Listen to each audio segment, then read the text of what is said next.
Morning! Ito po ang breakfast ng Inday. Ngayong araw na ito, yan, sabat na naman.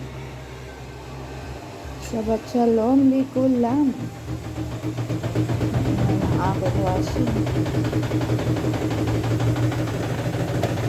Ayan. Kain ho tayo. May maladram na naman akong kape. Ayan, yung isa ko pong ganito, nabasag na. Buti na lang, may isa pang stock dyan si Ima. Nahanap ko.